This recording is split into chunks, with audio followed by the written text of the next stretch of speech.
likambu ya pasi pe mawa ekopesa yo pe pasi na motema mama oyo azali veuve azalaka bongo na États-Unis d'Amérique mama Madeleine Ngalula babengaka ye mama Ngalu bamelie mbongo ya lupangu ya église pa ya pasteur Christian Ilunga babengaka ye pe José Ilunga ye na mwasi na ye Lisette Ilunga. Donc Christian Ilunga Bela Belela azalaka bongo na Lubumbashi kasi mama oyo mama veuve Ngalu atinda kimbongo po atongela Nzambe église atonga église ya Nzambe na quartier Kawama ezali à 10 km à 30 km na Lubumbashi. Pasteur oyo aliembongo ya mama oyo alenge kotongela etonga ya Nzambe kasi ce qui est grave tala pasteur Christian Topé Jésus Ilunga Bela Belela na mwasi na ye Lisette Ilunga bakei ko filmer église ya batu bazotonga ya batu chez ene apostolique ba filmer yango ba ye kotinda etala église wali kotonga yango passe na motemba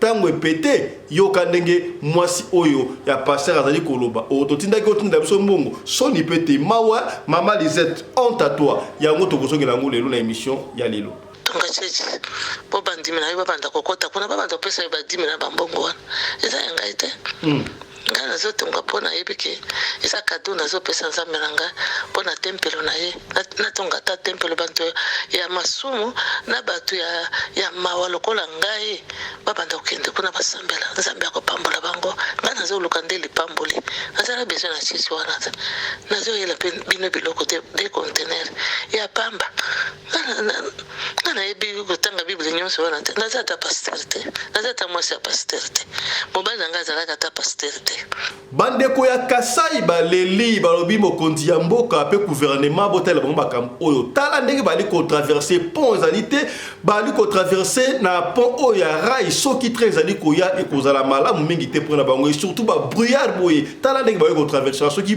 train ezali ko ya bakosuka ndenge nini bandeko ya Kasai baleli malo akokema malo aibisho tangila ibwalo kana apachi baje mujifenze kamali jikalo denda pa mulonda wa rai muntu nana meshi bya munda bimubanda toni mumutu jila kwa kamukoseka ulokwa meno o sungula iba député o sungula i gouverneur kai tangene jilo tatubo tetu katutuni gouverneur to poto makambu je crois il faut pas solution ya makambu ya kokamukanda mama oyo akoseli mobali na ye alingi violer mwana na ye kaka pona baninga na ye bakosi ye luka moye moko tang oko se séparer okende bongo na social oloba mobala bengani ngali alinga violer mwana pona bozwa mukanda po bozali sans papier ya pasi ye tala ndenga alinga bibisa vie ya mobali oyo pasi makamso ya viol wana tokobandula ndela ngo sikopo nyoso ya lokuta ezaka pia solo te nyoso tumusu peza ya lokuta poto makambwa menga na banga sikangana kende nazobanga te sikangana kende pardon ozi mwana na ngala mwana na yala mwana na ngala filmenga na sangelo ko moko te sikangana bima libanda sikangana bima libanda na simbielo ko moko te ozalukuta sikangana bima libanda pasi ya kosakana te na République démocratique du Congo ya ba violer pasteur na prison pasteur a gangi na munoko ya mbuka na auditorat militaire ya pasi ya kosakana te yoka pasteur yemo ndenga lobeli pasteur una na prison bali bosani pasteur na lobby nazo kosa tene bandeko bebi koloba te olobi ibali misato balanda nani penda ngape lokola mutali na Nzambe na misali na moni penda mibali mibale baolala na boy ikamanga silaka na kacho. Désormais, pour la kotinda mbongo na Congo, on a besoin de reconnaître la agence la Western Union, la Manigram, na Johannesburg, à l'Afrique du Sud en général, ba pesibino faveur, ba pesibino moyen kotinda mbongo. Partout dans la République démocratique du Congo, agence Feuve Express, et ali bongo dans une ville, mais on a besoin de reconnaître kunate kaka obengi numéro de téléphone, on sali transfert na téléphone na yo, mbalamo kon de konayo partout na Congo azui, asa na Lubumbashi, asa na Kipushi, asa na Kisangani na Matadi, tina Kanyama Kasese Boma akozwa mbongo mbalamoko, ozali na poto, olongo tina ndeko na mbongo na Kinshasa to à partir de Johannesburg, aussi na mbongo na Congo RDC, benga bongo bandeko ya agence Feve Express. Ba numéro na bango ya kwese koleka wana kasi likabute okobenga bongo ndeko Judith pona Johannesburg transfert d'argent basali mibale okobenga ndeko Judith. Nous profitons pour saluer ndeko Judith. Benga ndeko Judith na plus 27 78 79 53 235 wana ndeko Judith asali yemo côté asali pena ndeko Belinda okobenga Judith to okobenga bongo ndeko Belinda. Numéro 1 ndeko Belinda ezali plus 27 68 45 63 157 wala bandeko ya Johannesburg. Kasi ndeko Lucien azali bongo na mboka ya Ngumba Kinshasa. Yo ndeko na Kinshasa olingo tina ndeko na mbongo na Afrique du Sud benga kaka Lucien osali M-Pesa to Orange Money mbana moko ndeko sa partout en Afrique du Sud à kozwa mbongo. Numéro 1 ndeko Lucien ezali plus 243 81 31 44 003 wana ndeko Lucien. Bandeko ya Lubumbashi batikali pe simate pona kobenga bandeko ya Lubumbashi benga bandeko ya Lubumbashi. Voilà, on va chercher le numéro ya bandeko ya Lubumbashi Wantanshi. Voilà, ndeko ya Lubumbashi comme on a mami sœur mami on a Lubumbashi benga sœur mami na numéro plus 243 81 17 43 388 vous avez un mami na Lubumbashi yaya osalika M-Pesa on a besoin de d'agence transfert d'argent kaka yaya osalika M-Pesa et pas ya mami et pas ya Lucien malaboko na Johannesburg awa ndeko na yo partout na Afrique du Sud Cape Town Mafiking akuzwa to posa na Afrique du Sud awa olingo tina mbongo na Congo partout na Congo yo benga na yo kaka ndeko Belinda obengi ndeko Belinda to obengi ndeko Judith bakosunga yo Feve Express. Voilà ya bana mboka transfert d'argent otoloba kite tolobi voilà.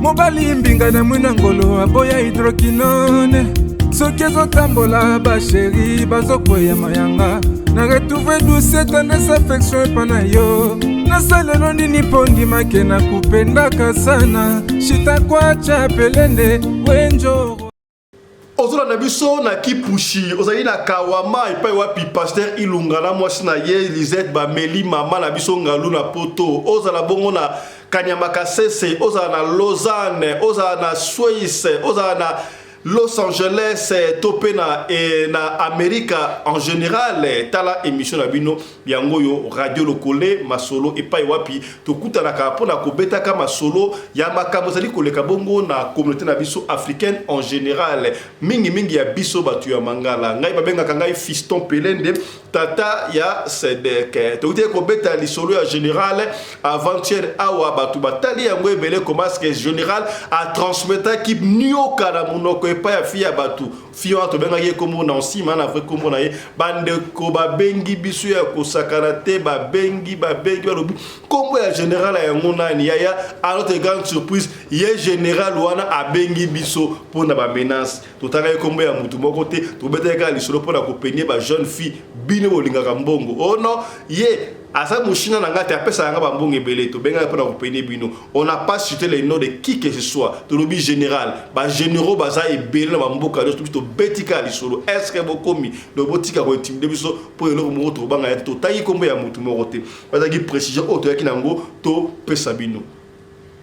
Merci à Michael Josh qui continue à faire soutien na émission Oyo Radio Lokole Télévision et à Zali sponsor Moko ya partenaire ya Radio Lokole Télévision. Nous sommes ensemble na Michael Josh kotana site na ye et puis au mona ba article sika nenge comme surtout ba montre Oya Water Resistance akiti yango moins cher til le 30 avril Oyo kota au soma montre na priya malamu na ba super wax hollandais. Voilà. Yaya bandeko ya Kasai ba leli mingi bandeko ya Kasai baleli mingi baleli balobi. Qu'est-ce qui ne va pas? Kasai ezoke na kokufa se kokufa. Ils ne comprennent pas ce qui se passe. Tala sikabwe pont ezalité na ebité pont na bango banda e bukana batonga toneni. Bazali ko traverser na ba charge na ba vélo. Bazoko pousse à vélo na nzela ya train ya tala ndenge ozomona wana ndenge ali wana ba ebi programme engunduka te. Soki engunduka ezali ko ya à moins que engunduka ezala elekara susu wana te kasi na ba bruyère boye. Soki engunduka ali ko ya batu o bakoye bandenge nini voilà bakokufa double et puis si passe l'état tala makambo oyo pona bandeko ya Kasai baleli malo akokema malo aibisho tangi la ibwalo kana apachi baje mujifense kamali jikalo jenda pa mulonda wa rai muntu nana menshi bya munda bimubanda to ni mumutu jila kwa kamukoseka ulokwa ameno o songola ba député o songola gouverneur kai tangene jilo tatubo tetu kati tuni gouverneur to anje mona luta abamba yanda hey bakujila mwaji bayanda bakujila mwaji jikado ja kupampala mukaja kusukuyo momai hey mujinde mpana betu lutato kwatai no baji 20 hey bakaba jela ni mwene moto ngani ulo kwamba ne tokosongola chisekeje manyina no fofo afu député to wewe mwangata anta no babije baba kopa conseil mabala ya poto makambu ya sika ba tukubanda kolandela makambu nyonso ya bakaya ba viol to kosa makambu ebele bandeko ba kosa makambu to kondana ba tonto mususu to kondana ba papa ya ba mususu rien o ba ninga violer mwana ya mwasi na emetala ka oyaya na kotika yo olanda qu'est-ce qui se passe awa apparemment tangu mwasi o azali koloba ozo kanza lokola azali na raison bana makambu na brine bimi awa yaya to bandi ko vérifier makambu la source ndeko mwasi oyo na ebité biso ka deuxième femme sauf maliboso on ne sait pas mais azali mwasi ya tonto obokotala yaya ezo pesa mutu ko soit nde bozo mona zo ngala wana akoseli mobali na yeke d'abord mobali na yasa na mwana ya mobali baoso ba minere abinu ya mwasi oyo ayaki na mwana na ya mwasi il paraît soki ba utaki Afrique ba ye mukande zo umela ba processus talaga sa mwasi ya bibale il paraît moyen batie na dossier officiellement te alors ndeko mobali abana ko luka moyen nini akosala tout pona ye akotsa na dossier d'abord baboti de yakutu mwana ya bébé boyebike à partir de mon bébé maman ko nationalité akopesa pe mwana ye na ebité ba camarade oyo soki ba kosela ki mwasi o ndenge nini non ndenge ali wana il faut que la femme libre femme seule soki ba lo futo pe mbongo kaka ndenge ba taka so yaya tikaka makambu ya koyoka ba camarade yaya ezo pesa mutu ko soi tango ye a compliqué mobile na ye na ebité qu'est-ce que elle avait fait oyo ko batna niveau alors ba mobile oye alinga violer mwana na ya mwasi wa ya muki ya moins de 15 ans on a wane pesi passe heureusement ya mikolo yo soki mutalenga fiole mwana nga toko ndimana ndengo ate on va commencer à vérifier ya ngona sengi pere bande ko confrère mususu avant ya koya ya koloba papa wana papa mabe mwana mutu boy kuda suku de maki vérifier kala po lo kuta e komiming siko la degré mama o azolinga koloba nani yango akondima et comme yo so lengo violé mwana nga ite oh mwana nga violé mwana nga oh mwana na yo to mwana isoki olinga na mutu mwana ko mwana ote elobeliwa ya tala elobeliwa na mabe ko sakati o to benga pasteur aya to benga papa kingana do papa pasteur wana na papa kingani wana nde ba pesa ki ebulu wana akosla mbanda e makambu potam social ko mwana ndengo wana bakanga mobali ya batu papa ya batu bakangiye mwana ya batu bakangiye akoti prison pour na viol na lukuta na bénéfice na yo ozo mukanda c'est méchant. C'est méchant à Kosakarate. Makambu ya boye tokobanda kolandela ka yango sikopo et puis singa mutu koso ya Kosakarate. Ya ba discussion bozo mona wana eza une discussion kaka pona mukanda. O to saba ba nouveau venu ba mafiki solo ba newcomer olobi ko pesa biso mukanda te. Oh non, so ko pesa mukanda te o so mukanda ndenge na yo kasi ya za marié. Yo ba za marié. On dit que deuxième femme yemoko sa papa ayebinenga osala bobo type bébé wana s'occuper ya yoso ya na debita mona za pembe azali ya yo mama est-ce que okomi kitsate tala sika bo biso na radio lokolia ya otne biso image oyo tokoloba yango poisa image obotala wana o ya ebi vraie version ya aya awa to que dans le mbango te ka pour condamner au moins papa alinga violé moi na mkete lokuta ya la de la source yango wana ba kosi mwasi wana akosa ndengo wana pozo mukanda sikoyo ba papa on va commencer à finir bomi tungsamate trop c'est trop lokuta pe eleki trop mbala oyo to telemi to tala so ki violence ya source lokuta tala mo extrait bomo wana to be ko modifier yango pour la régulation ndenge makamwa chazoloba passe ya kosakana te tinde ko bali abimi kuta kena heureusement moi na mora la ki amone que rien ne s'est passé poto makambo suivez Benga na banga Si kangana kende nazo banga te Si kangana kende pardon ozi mwana na mwana mwana na yala mwana na nga filmenga na sanyelo ko moko te si kangana bima libanda si kangana bima libanda na simbielo ko moko te ozolu buka si kangana bima libanda ozolu kela obe kuselanga vi Mohamed, you are a witness here. You see, I'm trying to go outside. Oh, lokuta na yo. Pardon, si kangana kende. Si kangana kende, nazo kende musala. So ki ba bengani nga na musala, okosala nini? Si kangana kende musala, let me go please. Tell your mom to let me go. Tell your mom to let me go. Si kangana bima. Pardon, si kangana bima. Si kangana bima. Pardon, si kangana bima. Si kangana bima. Loba nyoso ko loba. Loba nyoso ko loba. Problème exact. Si kangana bima. Si kangana ken. Ozo bloquer ngai. Let me go. Si kangana bima. Na ko boma yo tenga na lobi na ko boma yo te. Sorry. Si kangana bima. Pardon. Si kangana lo. Pardon. Kasi longwa te. Longwa na bima. Longwa na bima na po. Ozo bloquer nga ko na bima. Ozo bloquer nga na bima. Pardon. Si kangana ndako Si kangana ndako. Mohamed. You stand there. You stand there. You are my witness. I'm trying to go. She's blocking me. I'm trying to go. She's blocking me. Si kangana bima. Si kangana bima, s'il te plaît. Si kangana bima, ça va. Bomanga. Oh, na boma pona. Bomanga yo solo bien. Na boma pona. Si kangana bima. Pardon. Si kangana bima. Si kangana bima. Si kangana bima. Si kangana bima. Si kangana bima, s'il te plaît. Obeki ko on dit pas que vérité n'est pas là. Mohamed. Si kangana bima.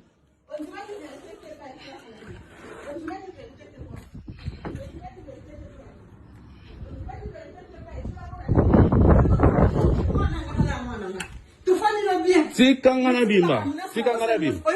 Si kangana bima, s'il te plaît. Si kangana bima. Pardon, si kangana bima. Pardon, si kangana bima, s'il te plaît. Si kangana bima.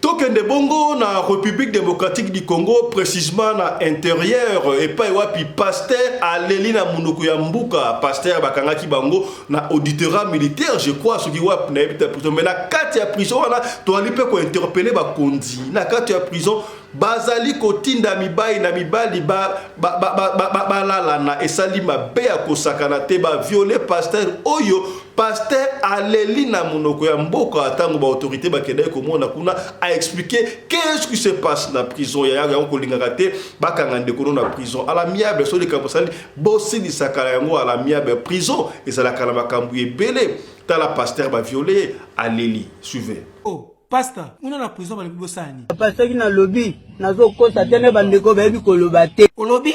Ibali misato balana nani penda. Ngape lokola mutali na nzambe na misali. Na moni penda mibali mibale baolala la boy. Ikamanga silaka na kacho. Oyo bozali komona bazali ba prisonnier bakanga bango kuna na auditorat makambo baza koloba oyo ezali oyo basalaka bango bolanda sikoyo bino moko nini esepasaka kuna na auditorat makambo nini bande kosala bango pasi pe mawa yokeloko ordre ya commandement ya oyo ya basoda balobi fo bolalana so bolalana te film 50 film soko somi film ne ba obeto ti il faut yo olala muninga na mobile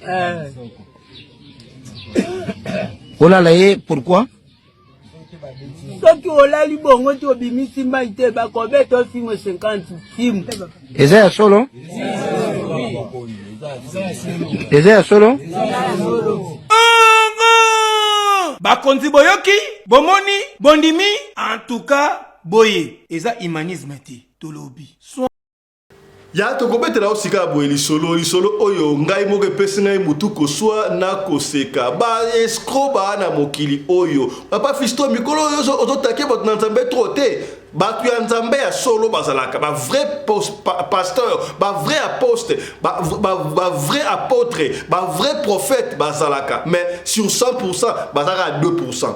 98% wana bafakwa batu balingi mbongo batu ya makiona batu musala ezanga tina yaya tokantaki lokola ezalaka na Kinshasa nzoka partout en Afrique yaya précisément ata na intérêt ya Congo likambo ya somo esalami yaya partager émission oyo yebi pasteur oyo botela émission oyo bandimi église wana bokendaka sur église wana te yaya po pasteur lukuta eleki escroc ameli batu mbongo l'histoire oyo ekopesa yo pasi ya kosakana te.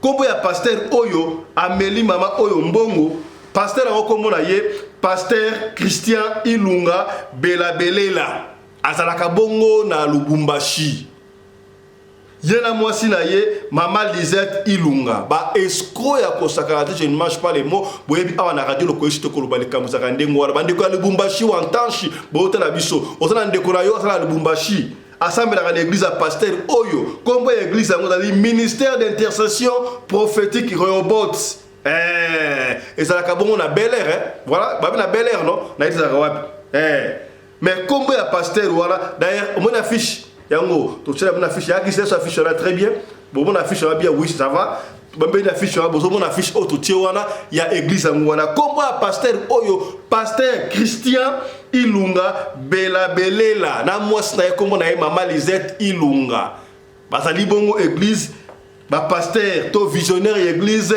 ministère d'intercession prophétique Rehoboth ministère d'intercession prophétique Rehoboth na Lubumbashi wantanshi ba ute ko na convention moko yo ka ba komina marathon de prière ba escroc ya ko sakanate j'entrerai chez le roi malgré la loi yaya Lokuta adresse ya to pesa ni tout ba détail précision avant de mettre dans le solo adresse ya église à Mozaline avenue Les Savonniers coin Katonde commune de Kampemba référence Areka Cefao sur Savonnier voilà yaya numéro ya pasteur yango yango yo ka numéro na yango plus 243 97 26 021 28 benga pasteur oya escroc makambo sali comme on a ye pasteur Christian Ilunga Belabelela na mwasta Lisette Ilunga elle m'a benga ye pasteur Josué pour la image voilà na répéter comme église ango ministère d'intercession prophétique Rehoboth ezali bongo na avenue Savonnier coin Karonde commune ya Kampemba référence Cefao sur Savonnier voilà alors ndeko Ilunga oyo pasteur Ilunga escroc Ilunga la mwasi na ye mama Lisette Ilunga makamuni ni basali yaya ya certaines personnes na vie moment oza radio lokole to ya ko beta masolo pona ko nuire batute pona ko bebisa comportement ya batute kasi pona ko sunga kaka esika ndeko akoyi yo pe ko ya n'oubliez pas oza ka émission éveil ya conscience na odeka sabino awa ba faux pasteur basali belé mais vrai basali mokido parmi les faux ba vrai basangara toujours na pesi yo mbote apôtre Charlie Moubiala apôtre Aspect ya tendance mbote na yo apôtre Chico push pray until something happen talabatu ba osala nzambe na bosolo baza ibele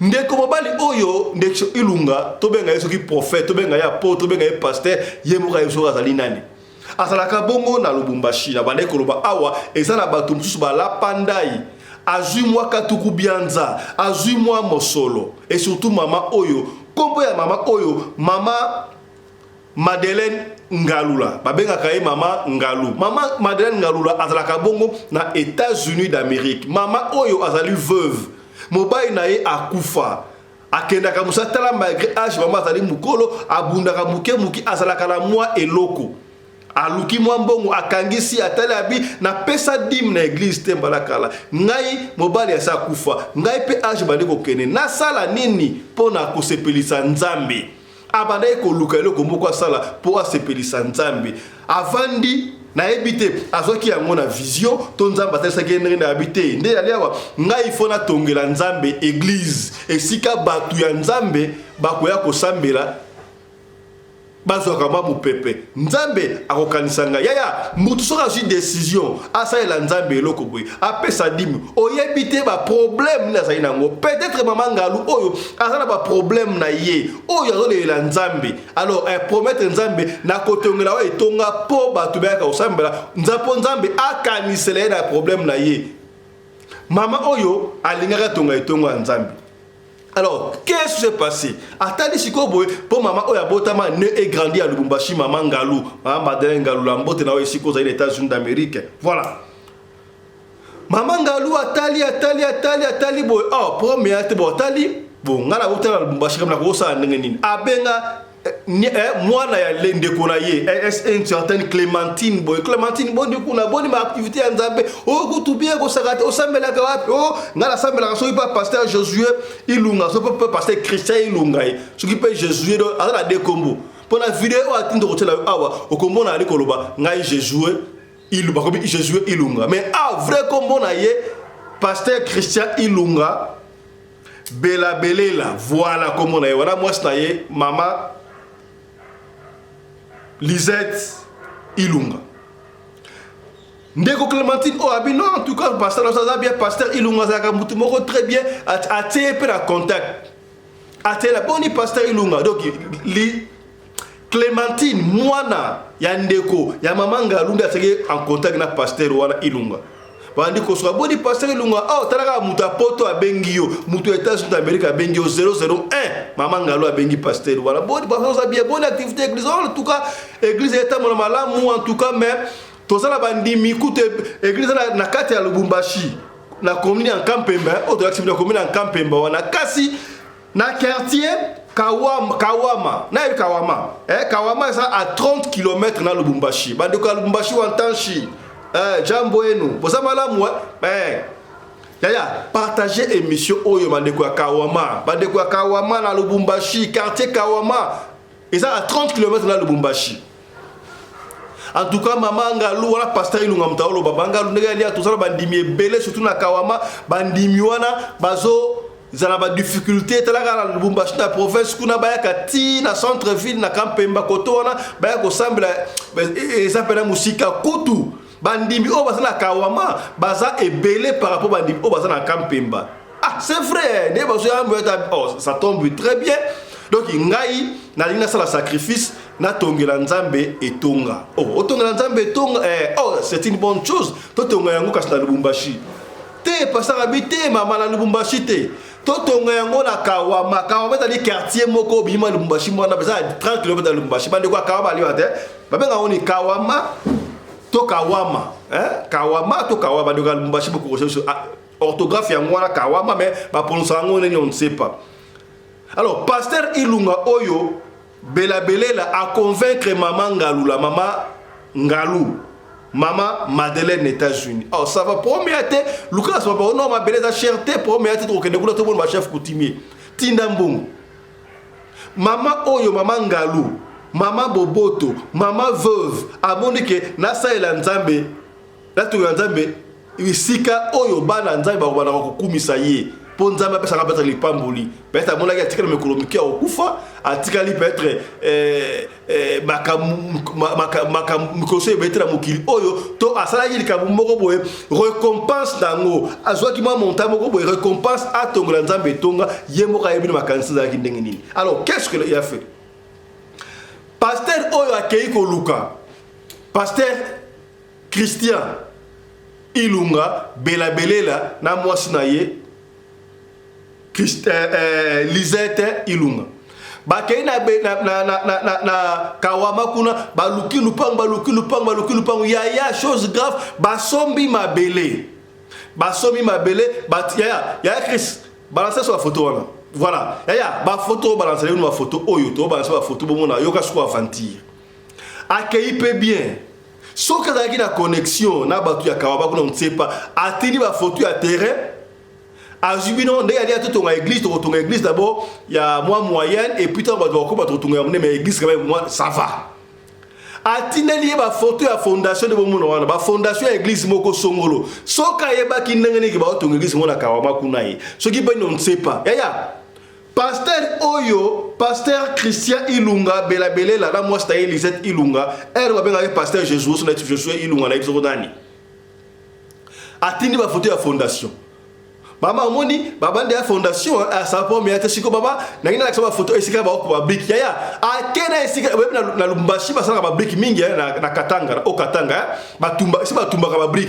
A kei kuna kangi ba photo ba mo na wana ba bik wana. Eza esika batu ba brique basala ba brique batu mususu we bandaka Lubumbashi basala ba brique ya miki wana akangi na photo wana atindeli mama Ngalu yaya mama Ngalu balaki vrai muku ya kosakana te balepe da pete nga balenga na 24 mama Ngalu balenga na 24 pete ya kosakana te akangi ba photo wana ndi ba kutumba ba brique akangi fondation ndenge évolution église ya batu ya néo-apostolique. Ça n'a rien à voir. Na oya mama Ngalu akangi fondation, akangi ne ba tumbo abrique, akangi ne évoluer ya ti église sili. Zeka mama, tina bongo basala ba balento, mama Ilunga tindi. Mama, tina bongo sobo ba brique wana, il faut transport et que tina bongo atindi. Mama, et ça la bo tina atindi. Tala ba photo yango, mama église mati. Ti église bo moni wana. Oh bozo bono wana ezali église. Ya mama Ngalu to avec espoir wana ba prima mama Ngalu to prière de foi nzambe na to tongela église en tout cas pambola nga koso nzoka eloko moko ezate mbongo ya ezoya mbongo esila kate esili église esila kate esili église bomo na wana odo mbongo no stu mama tinda ya pa ya mike donc voilà $10,000 américains atindi mbongo wana ça va. Église côté comme $10,000 il y a problème ya te yo kasiko pasteur Ilunga Belabele là moi c'est écrit na Lisette Ilunga mama omoni siko église sili église omona wana église sili siko yo omoni na kawa makoto yo général mo wa za kawana za mo consulter siko fera que le omona général ayeba que totongo église awa muta financer église wana ezali mama Ilunga mama madame Ilunga États-Unis donc tinda mbongo na ke na pêche général wa boso likambu général ya ko défendre biso mama Ilunga yo pe mama ba oli mbongo poye oko sosolate nzambe bana ko sambela wana a révéler ki oteke zamba mama lukuta to kondane pe mama ta koyeba ndenge nini akoyeba ndenge nini mama patini mbongo pia pasteur Ilunga kanti owiti mboka oye okanisa kina kisa sambonga ko yakana nzete doblo ka bato bana poto bato bana libanda bino wa pasteur ko senga bisenga senga mutabengio pasteur sambela polanga tina $400 pasteur sama ba kitna neni donc tu vois l'évangile est gratuit. Mais l'évangélisation n'est pas gratuite. Mais talaka penenge ya kusenga. Il y a des personnes qui atabiso musa sege boakaye. Tala mutana ko ba pour fele. On ne sait pas la sima mamboko ya. Musu be pesa mbongo. Publicité musu ko le pour fele. Musu be pesa mbongo. Ça dépend ya. Ma solom sto beta solo l'équipe là et solo fele. Mais les sommes sto be les solo pour la tesi, les solo il faut autant des arande ngwana ya. Maman mbongo atina mama Ngalu ne sto sali $10,000 na église wo mona wana. Et si li wana te, maman mon église na esili boya ça va il faut sikoyo inauguration. Oh, inauguration sur la combien? Mbongo pia atini su mbongo pour la inauguration. Yo ka siko aventure avant la vidéo siko.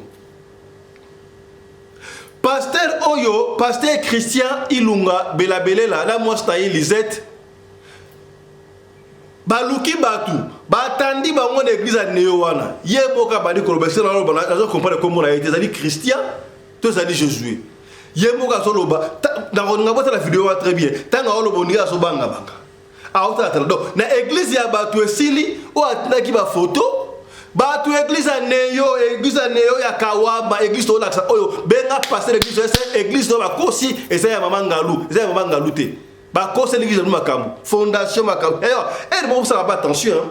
Au moins on tonganda ko na yo mutu mo azo kanga photo, mutu filmer et na buluni. To mona Makamu wana kala, na beta masolo wana kala, mutu tinda mbongo na Londres, ba tongenda ko ba tonganda ko ba tonganda ko ndaka etongo ba tenzo ba ko filmer ndaka ba voisin, ba deya ndako ngo jour aya ndako sili Alexa Daku a commis à l'élo, bah télé maman poison. Bah télé poison, émission c'est la chaîne d'Abisso. Allez, Azuba Baté, bah Nico, en tout cas merci Église Oyo et Sili Boye et Sili pour la maman Ngalou. En tout cas, Nzamba Pambola Yo, nous surtout là. Tant que battez maman Ngalou vidéo, maman Ngalou c'est pas bien. Voilà, Nzambe Kumisi, na Kumisi Yopo, au Pesika Makasi, na Tongeli Église. Yaya. Batu kaka misu ga bake komona siko video wansuke fuita ki ndenge nini ko l'église bandi m'église wana ba ko tala oh mais o église na biso o église na oh das na ba photo wana bande ko sikoyo ba neveu ba nièce ya mama Ngalou ba kende siko ba kende ko vérifier ya yibaka na yo ka to sala coopération mais éviter ba contre na ozalaka. Soit qui va comme il y a une église qui retourne, nous avons une église à Batuya Néo, et une église Moussou. Oh, église Moussou, une église Oyo. Maman Koutou Nabiso, Maman Leki Nabiso, Tata Moussa Nabiso, Madeleine Ngalula, Maman Mangalou, à la États-Unis, à Pesa Kimbong, pas pasteur. Christian Ilunga, Bela la à ton église à la Moussa. Oh, tu as beaucoup de Christian, Christian Nenan. Bela la Nenan. Oh, et bien, oh, église oh, et péta la nègre à Kosakana Yaya. Dans les vidéo, il y a déjà audacieux. A su fondation à Batakani photo, à filmer, ne sait pas ma brique à filmer, nègre à filmer, à Tindeli Mouton dans mon église à Moïsili. Yaya est bêtisé. T'as la image, des basalaï maman la image, nègre église.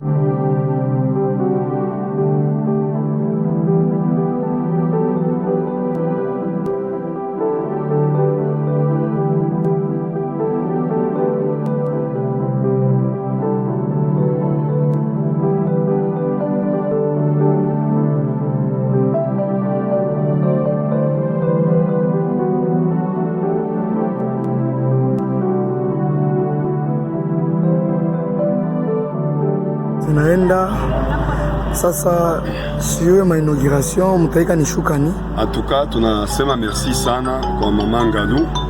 Mungu vraiment mbariki sana. Mama Ngalou mwenye anafanya kazi yote kama mnaangalia mpango kumunene tunapasha kuyenga ya kuyenga kutengeneza matoilette kaka toilette tuyenga nikakupomona. Kanisa en tout cas inesha presque travaux yote clipsage banesha. Hapa ndani mule kuna kipande kile kinabakia pour que baishirie sima. Mais ba maçon en tout cas beko machine anda kufuatilia mambo ya travaux to ma fenêtre tous les twiches. Donc inauguration tout pas chaque fois na première semaine il y a mois de mai première semaine mais tatulomba ba funge tena bash inje be pike manalaka tu ya bwingi wa bantu parce que ma communauté yote tunapasha kukutana pamoja shibote communauté yote ile tunambaka nabo tutakuwa na pamoja pour que vitu vyote viwe msalama na mambo pite bien en tout cas.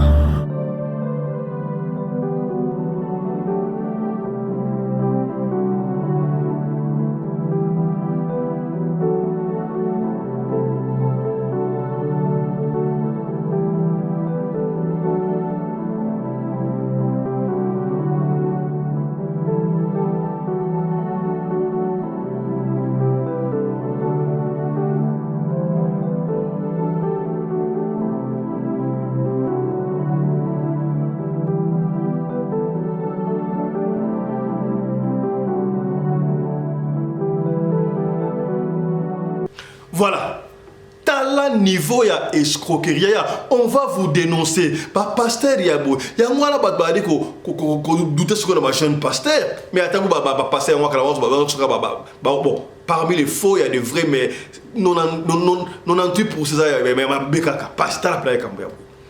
Maman ya batu, veuve ya batu. moi de mbongo azwa muke musala eza pasi na libanda ya bato wala ba 4 ba 3 ba kine musala ku kangisa sur les États-Unis ba futa ba $14 par heure mutu akangisi ndengo wana akanisi pona nzambe nasala nini pona nzambe olina ke pesa dim nanga pa pasteur ba vendre ba escroc atonga etonga ya nzambe $10,000 apesi ole yango nyonso tout tanga batunie pasteur ozo audace de bazala kawana akangisa bandeko ya ba neveu ba nièce ya mama Madeleine botuna ngapo nini esa nini e bonga tana lembongo wana esika asambla na mwanga mo kwana esa osambla nzambe te to osambla ka nzambe e yo mbonga bato ju pasteur ozo escroc pasteur ilunga belela Josué ce qui peut Christian na mwasi na Olizette et pesi pasi ya kosakala te tangu babengi bango ya tangu babengi bango yoka maloba oyo pasteur oyo ndenga ali koloba yoka mama oyo a expliqué et kopesa mutu ko soit yoka maloba oyo mwasi ya bana koloba suivez pour ekopesa yo mutu ko soit yako sakala telanda ya osambela ka solo mama na bangi na ngai mama osambela ka solo na bangi na ngai parce que USB wana eza na eloko moko na kati te voilà pasteur so mayi moto yo kozana eloko moko na kati te na bangi na ibisi mwasi na ngai lobi mama oyo azosambela ya solo nzambe alakisi ye mama alimbisa ngai bongo nyonso papa osalaki ntina inauguration soki ozalaki besoin na mbongo olingaki oyebisa ngai mama naza besoin na mbongo. Voilà, suivez.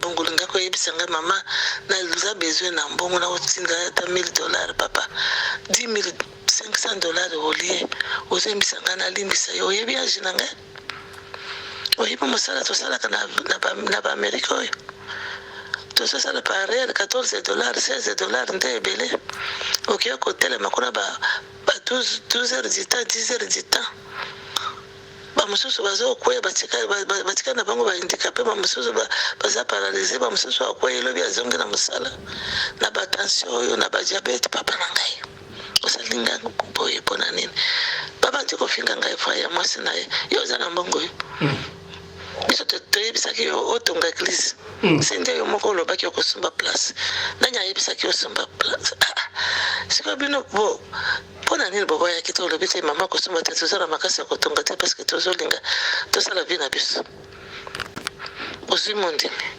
ata sponsor alobi na kotonga chechi mpo bandimi na yo babanda kokota kuna babanda kopesa yo badimi na bambongo wana eza ya ngai te ngai nazotonga mpo nayebi ke eza kado nazopesa nzambe na ngai mpo na tempelo na ye natonga ata tempelo bato ya masumu na bato ya mawa lokola ngai babanda kokende kuna basambela nzambe akopambola bango ngai nazoluka nde lipamboli nazala besoin na chisi wana te nazoyela mpe bino biloko te de contener ya pamba ngai nayebi kotanga bible nyonso wana te naza ata paster te naza ata mwasi ya paster te mobali na ngai azalaka ata paster te nazosalela nde nzambe na ngai papa touti mosika na vi oyo nauti mosika lokola ngai boye nazalaka ngai moko liboso naza na moto te nsima naza na moto te okanisa ndenge wana bato basila yo nzambe atika yo ngai naleki bango na nini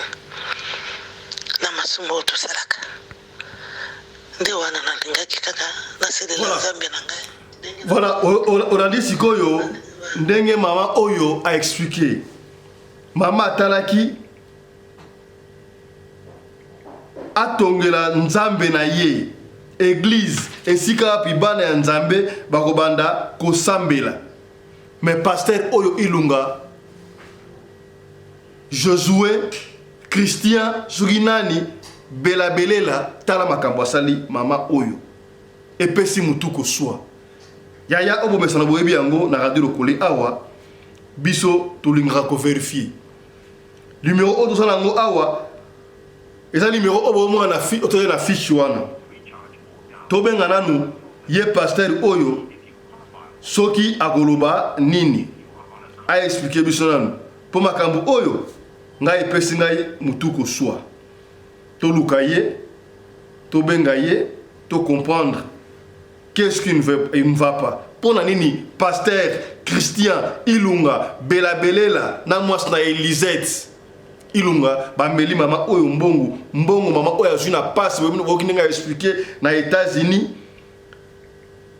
ndenge mbongo zalaka pasi abundi pona atinda $10,000 wana batonga etongo ya nzambe ya liango et puis moi c'est abandi koyebisa ye mama on t'a toi maman Lisette Ilunga on te respecte parce que tu es une femme et on a ça de la basse maman pasteur yo ratso mbalo ta pasteur yo poza pasteur ba pasteur yo ba comme ça basse na ngo ba maman pasteur pona ba esukaka ba tumbongo pasteur a voyagé qui a tiki moi l'église atena neni moi c'est mutabo tutu mutaba sumu mais côté ya pas si à Kosarati Makamabou, yo comme Omar pasteur à Ugoloba. Voilà. Pendant ce temps, on continue le numéro. La ligne benga ye pasteur Ango. Voilà. Bonjour pasteur. Bonjour papa. Ce pasteur Christian Ilunga. Oui. Comment allez-vous? Non, je vais très bien, je ne sais pas vous. Moi, je vais très bien. Comment va l'église? La convention. Oui, l'église, bien vraiment. La convention s'est bien passée? Oui, ça s'est bien passé en tout cas. À qui j'ai l'honneur vraiment? C'est Fiston, hein, Fiston, j'appelle depuis l'Afrique du Sud. Hein. Ok. Est-ce que l'église de Kawama, le Kawama est déjà fini? Kawama où? Kawama Tumbwe. Oui, Kawama Tumbwe, oui. Non. Oh, c'est pas encore fini? On avait eu des complications, je crois, avec celui qui avait payé des parcelles là-bas, donc on avait eu des complications.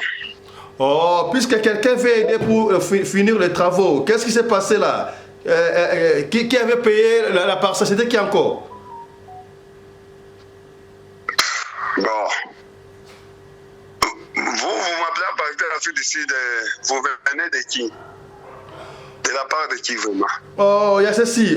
En fait, nous sommes radio locale télévision. On nous a fait voir que le pasteur Ilunga, Bela Belé là, c'est vous, non, n'est-ce pas? On vous a envoyé l'argent pour construire l'église. Vous êtes allé filmer une église de quelqu'un d'autre, l'église néo-apostolique, pour montrer à celui qui a donné l'argent que vous avez construit l'église. C'était du faux. Est-ce que c'est vrai, ces accusations-là? Non.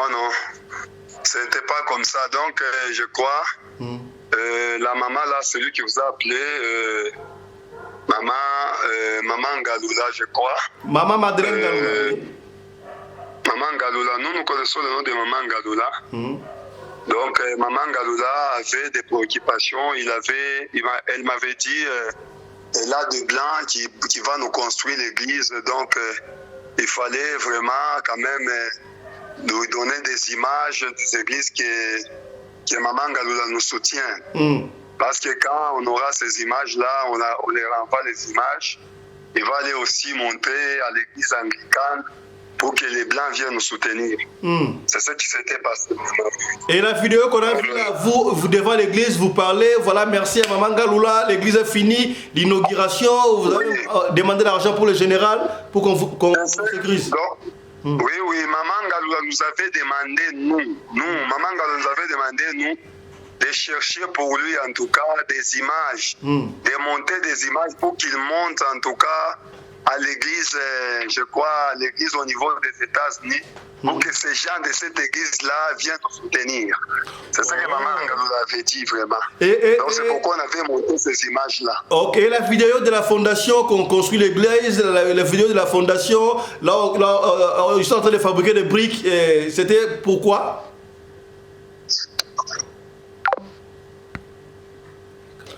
Voilà, vous avez suivi, ça c'est notre stratégie à nos radios locales. Là vous avez compris qui dit la vérité, voilà, et il a avoué, je ne sais pas là, et puis si moi Moutou ko soit, il y a le bimamba tinda ki bango ba ke de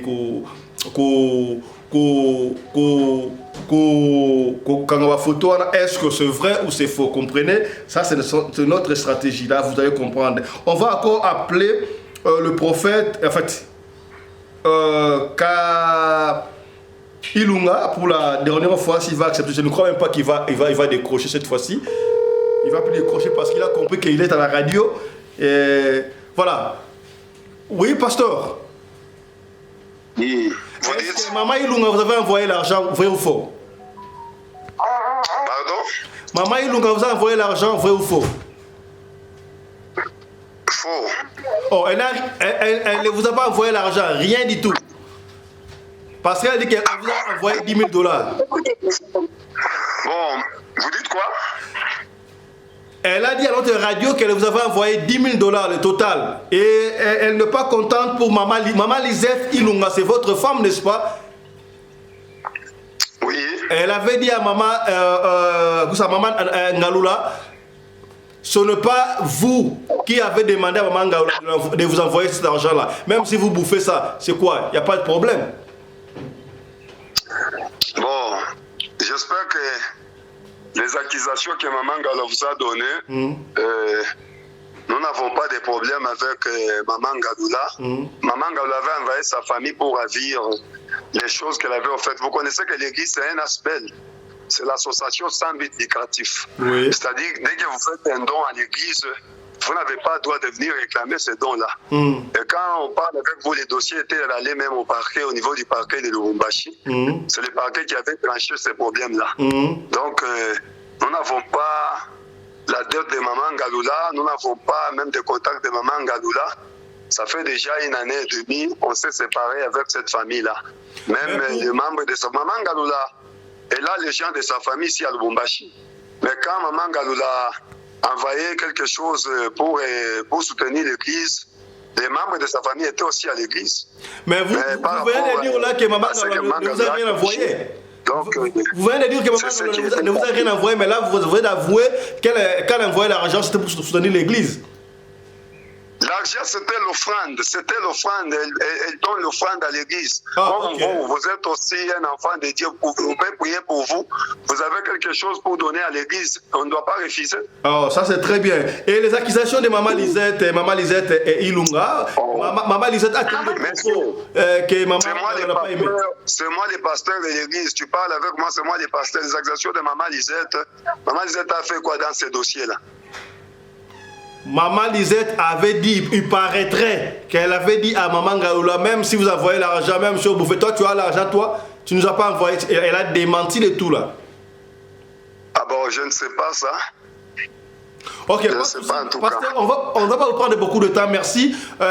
Les gens sont en train de vous suivre maintenant au monde entier, la radio Lokolé. Vous avez un message pour ces accusations? Pour toutes ces accusations-là? Ah ok, bon. À travers ces accusations, je crois, comme je suis en direct de la radio, tout le monde, ceux qui nous suivent peut-être partout dans le monde, vous connaissez que si vous travaillez pour Dieu, si vous faites quelque chose pour Dieu, donc nous, en tant que serviteurs, nous sommes les représentants de Dieu. Vous pouvez faire quelque chose pour Dieu, même s'il y a un problème, mais vous n'avez pas droit de venir réclamer ce que vous avez fait pour Dieu. Pourquoi cela? Parce qu'en tant que pasteur, en tant que visionnaire, vous pouvez envoyer quelque chose, vous dites au pasteur, non papa, payez un peu les briques de l'église. Mais je regarde peut-être notre assemblée, l'église que je dirige, ou bien on a une autre église quelque part, l'église qui n'avance pas. Toi, tu peux envoyer ton argent pour payer les briques, mais on paye même un Pasteur Ilunga, Maman Ngalou est en train de vous suivre. Un message pour Maman Ngalou parce qu'elle vous suit. Parlez à Maman Ngalou, elle vous suit là. Maman Ngalou vous suit. Allô? Oui, Maman Ngalou vous suit. Parlez à Maman Ngalou. Mais bon, je m'aurais dit à Maman Ngalou que Maman Ngalou a travaillé pour Dieu. Le pasteur Josué est reconnaissant de ce que Maman Ngalou a fait pour Dieu. Donc, Maman Ngalou peut envoyer quelque chose, même pour payer des tôles, pour payer même une sac de ciment. On peut prendre cet argent, on utilise ça en payant même les micros, même une baffle de l'église. En tant que visionnaire, c'est moi qui ai la vision, donc c'est moi qui ai ça. C'est un peu ça vraiment. Est-ce que l'église que Maman Ngalou avait construite, c'est fini ou l'église n'a jamais existé? Pardon? L'église que Maman Ngalou avait envoyé l'argent pour construire, c'est déjà fini ou elle n'a jamais envoyé l'argent pour construire l'église? Allô? Pardon, vous dites? L'église que Maman Ngalou avait envoyé l'argent pour construire, est-elle finie ou pas encore? Maman Ngalou n'avait rien envoyé. Ce que Maman Ngalou a envoyé, c'était quelque chose qu'on pourra acheter, même des micros de l'église, c'est tout. Maman Galula, bonjour. Maman Galula, bonjour. Azandoki. Maman Galula, bonjour. Bonjour papa. Les pasteurs vous suivent. Bonjour papa. Makamonyo Sazoloba. Makamonyo Sazoloba. Zalo Kutangana Kitaki Mbongo. Tobandi na kosumba parcelle. Tosilisi kosumba parcelle. Tobandi ko beta ba brique. Tozo lesa ba brique. Basilisi ko lesa ba brique. Atumbi ba brique. Natumbi ba kuni. Ba brique esili. Tobandi kotonga. Tobandi na ba fondation. Tosilisi. Nasumbi na sima ya brasara na kati, brasara na libanda, nasumbi ba porte, nasumbi ba tol, nasumbi ba mabaya, asali inauguration. Siko alobi na tinda kimbongo te, umoni ke ozama na mobile, ozama na mabe, ozama na mokeme, ozama na lukuta na kati na monoko. Tasumba ki olobi na tinda kimbongo te, soki ya ozandangi nini loba makambo verite. Soki olobi verite nzambe akolingisa. Siko ozozinga gokosi. Maman Galou yoka pasteur. Maman Galou, nous sommes à la radio. Nous sommes à la radio, Maman Galou, à la radio. Pasteur Loba, pasteur parlez. Nazo Loba boye. Maman Galoula, biloko nyonso azo Loba kuna. Maman Galoula. Donc il fallait ayokanga bien. Nga naza visionnaire ya ministère, donc naza visionnaire ya église. Maman Galoula. Maman Galoula yoka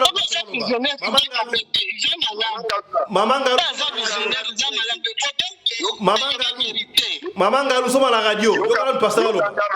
Yokanga malam. Bazolanda biso Maman Galoula na monde entier. Donc il fallait le makambo o eza ya solo. Kana za mosali ya nzambe. Na oji ko sala yo makambo. Mosali ya nzambe za na problème te Maman Galou écoutez la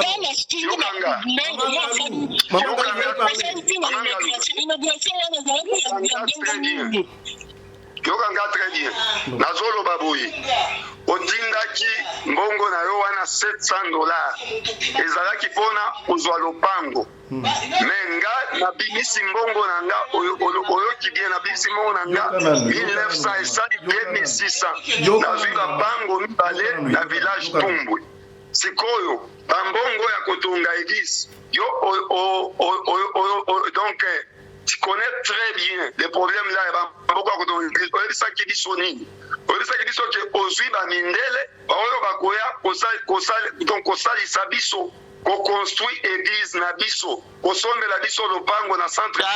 Papa tika lokota. Ngana yebisi na zona na ba conteneur na kararas na lokota.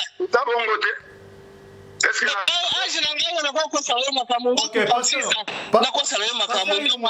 Pasteur Ilunga, écoutez un peu maman. Maman Ilunga, maman Loba. Maman Galoba.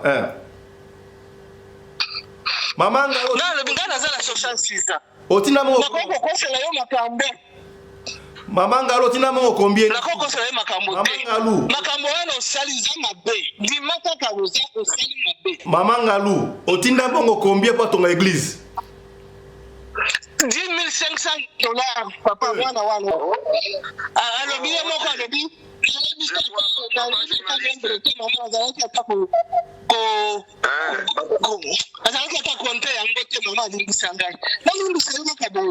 Papa journaliste. Oui, pasteur, tozo kayo.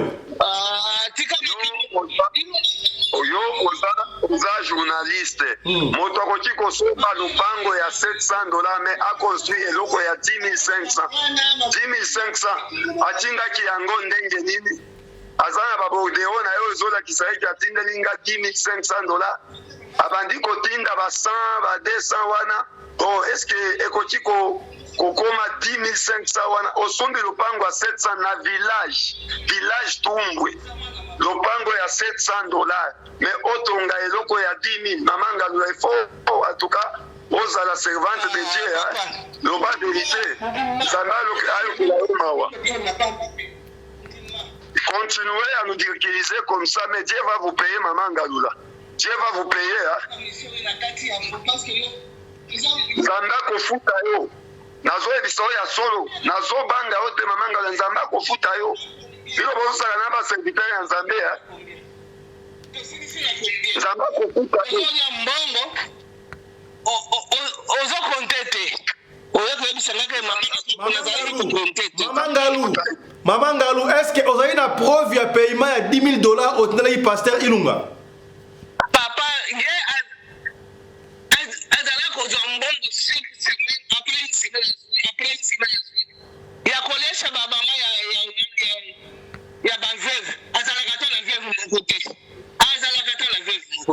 mais maman Ilunga, maman Galula, olobaki maman Lisette et Ilunga, olobaki makambo osepeki na muzaki makamnini, olobaki nini?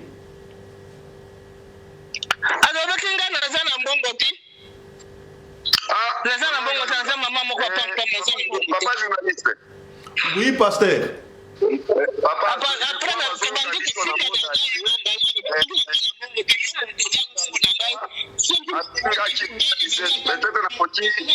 nakoki koloba bainsite wana te parce que nakanisi oyo mamanga lalobi afingaki mama Lisette atuka biloko ebele ya bana basi en tant qu'un homme de Dieu.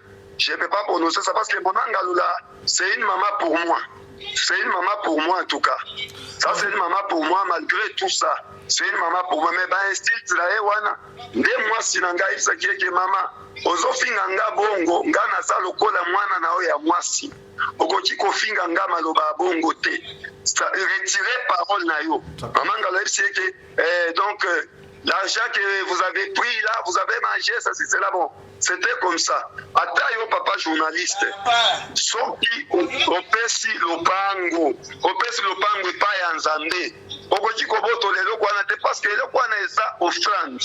Toza vraiment na ba constitution na mboka. Toza vraiment na ba règlement d'ordre. Pasteur.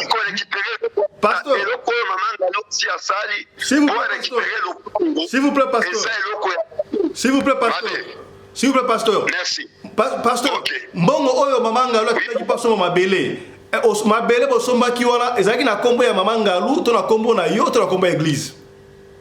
Ezaki na kombo ya église, famille na ese récupérer mikanda wana. Bakomaki le ministère obot.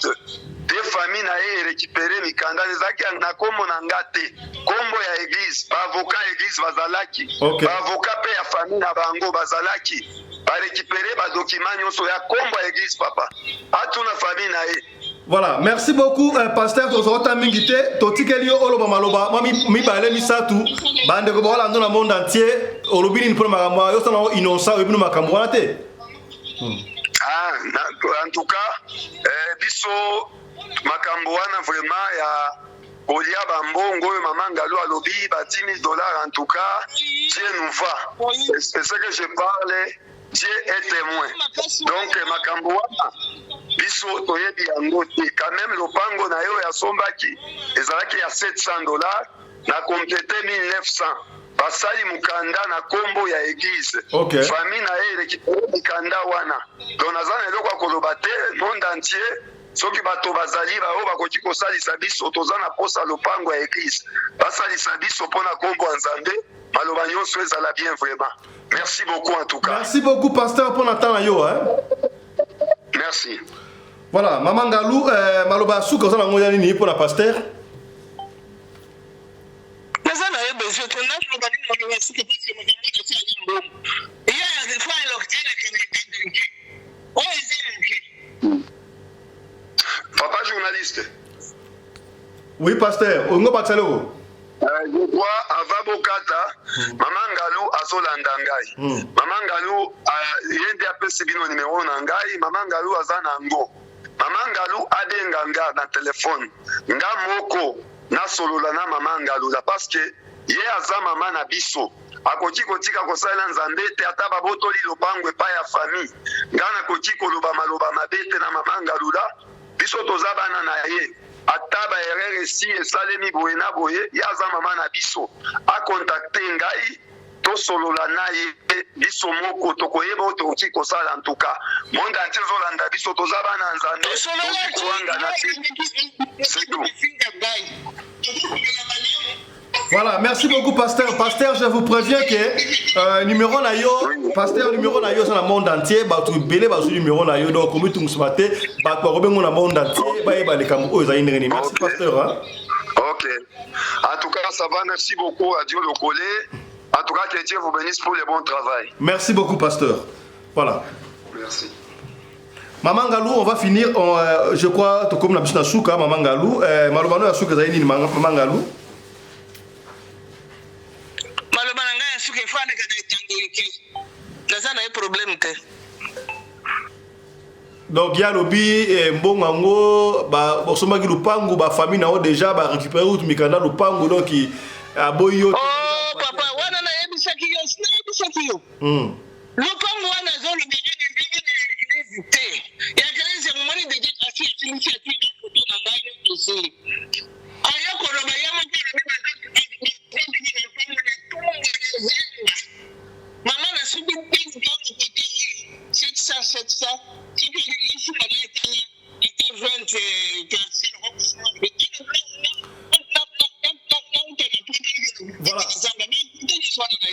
Voilà. Voilà, je crois qu'on a du mal pour la maman Galou. C'est quand ça peut être réseau, il n'y a pas de souci. Je crois, mesdames, messieurs, vous avez suivi, voilà la façon d'habiller.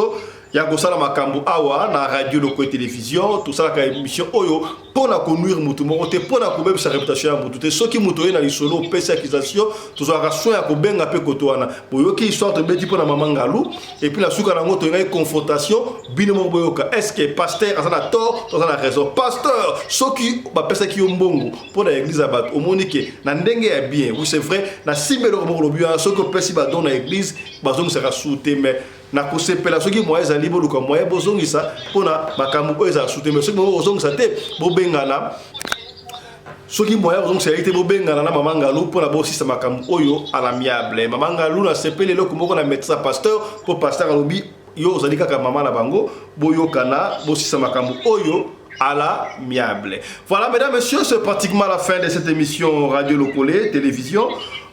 Merci de nous avoir suivis. Oyo et tout qui mouté manaye, Limbisabiso, je crois. Tokutana prochainement. Dans le numéro Moussoussou, il y a Radio Locolé, Masolo. D'ici là, portez-vous bien. Santé de fer à tous. Chap chap. Et tchara.